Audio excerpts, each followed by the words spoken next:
le développement durable, c'est parce qu'il est compris de manière complètement diverse en fonction des personnes qui l'utilisent. Alors, les groupes environnementaux ne voient que l'environnement, les industriels ne voient que réconciliation économie-environnement. Et moi, je pense que si on crée du bien-être, c'est pas pour faire fonctionner des industries. Si on crée du bien-être, c'est du bien-être pour les gens. Donc, la dimension sociale du développement durable est tellement passée sous silence souvent.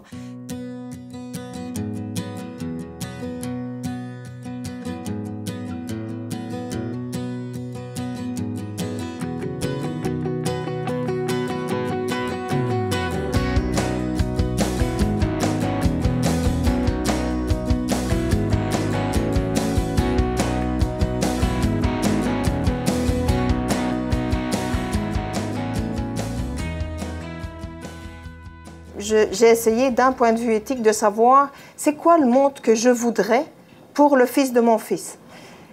Je veux un monde qui soit plus libre, c'est-à-dire plus démocratique, dans lequel la voix de tous peut être entendue et où les décisions communes sont prises en commun, où plus de personnes peuvent prendre part à la décision, plus d'avis sont pris en considération dans les décisions.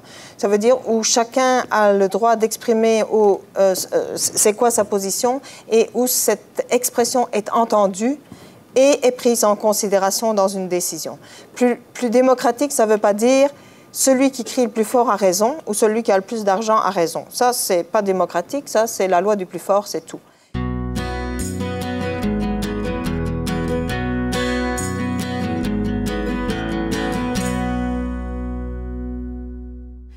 Plus juste, c'est fait référence à une meilleure répartition des richesses. Et pour qu'on puisse répartir des richesses, il faut en créer. Si vous allez dans des pays où, malgré les ressources du sous-sol, il n'y a pas de richesse, ben les gens sont pauvres, c'est sûr. Hein. Parce que si nous sommes un pays riche, il y a sur la planète des gens qui meurent de faim. Moi, je suis très, très sensible aux personnes qui, sur la planète, n'ont pas le droit de vivre une vie épanouissante comme peut l'être celle que nous vivons ici. Les retombées économiques qui vont avec l'activité pétrolière, il faut que ce soit pensé pour que ce soit bien réparti. Alors, bien réparti, ça ne veut pas dire seulement en Gaspésie. Les richesses qu'on crée ici, c'est sûr que c'est important que ça reste ici, mais c'est aussi important que ce soit pour tous les humains d'aujourd'hui.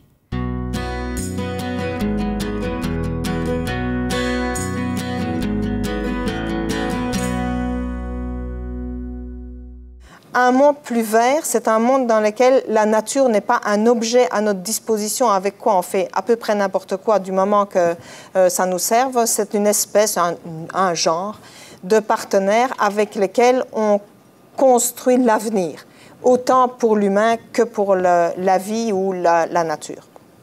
Ça a presque toujours été, la nature est un objet, Dieu nous l'a donné pour notre gloire et on peut en faire tout ce qu'on veut. Et ça, ça a amené le confort qu'on connaît, ce qui est génial, et les catastrophes environnementales qu'on connaît, ce qui est absurde.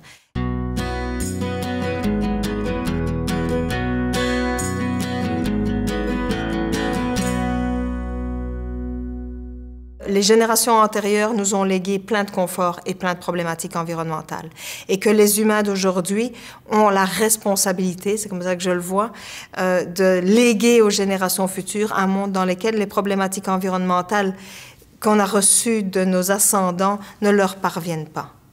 Voilà. Et d'essayer de ne pas en créer d'autres. Donc ça, c'est ça qui me préoccupe. C'est ça qui est mon champ de recherche. Comment est-ce qu'on fait avec les humains d'aujourd'hui pour participer, même en mettant une seule brique, à un monde qui est à la fois plus libre, plus juste, à la fois plus libre, plus juste, plus vert et plus responsable. Lors de la présentation des études en novembre 2011, plusieurs citoyens sont intervenus pour exprimer leur sentiment d'irritation par rapport à la démarche de Pétrolia, son partenaire Québénergie, ainsi que des scientifiques qui ont piloté les deux études. Ces citoyens et citoyennes ont dit sans détour qu'ils avaient l'impression d'assister non pas à une démarche scientifique basée sur des valeurs réelles, mais plutôt d'être l'objet d'une opération charme pour, et nous citons, faire digérer la pilule. Malheureusement, ces citoyens ne nous ont pas donné la permission d'utiliser les extraits de leur intervention à l'intérieur de cette émission.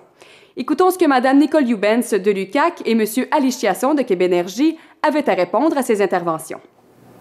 Moi, je veux endormir personne, ça sûrement pas. Je ne peux pas imaginer ce que j'aurais pu proposer d'autre. Les valeurs plus vertes, plus responsables, ce sont mes valeurs à moi et c'est celles-là que je veux injecter dans ce projet-là. Mais non, ce sont mes valeurs, ce sont les valeurs de l'éco-conseil en général.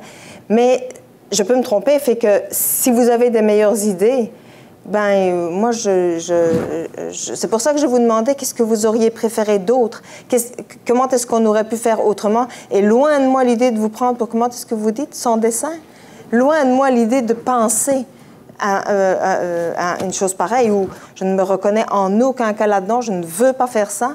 Je veux que les gens décident, deviennent plus conscients et décident avec plus de conscience des manières dont ils vont construire un monde qui n'est pas là, on est bien d'accord, qui n'est pas là, mais qui est plus souhaitable. Avec les gens. Au niveau de mon écoute aujourd'hui, surtout, j'arrive à quand même une certaine conclusion. Si vous ne voulez pas être traité des sans-dessin, puis je suis premier à le dire, vous n'êtes pas, je voudrais quand même qu'on ne soit pas nécessairement traités comme des gens qui sont là de mauvaise foi. Donc moi, je dis, donne-nous une chance de trouver une solution qui va répondre à tout le monde, et peut-être même une solution qui sera retenue comme étant une meilleure approche au niveau de développement en harmonie avec des réalités qui sont peut-être pas nécessairement invraisemblables avec le but ultime qui est de mettre un champ comme ça en production.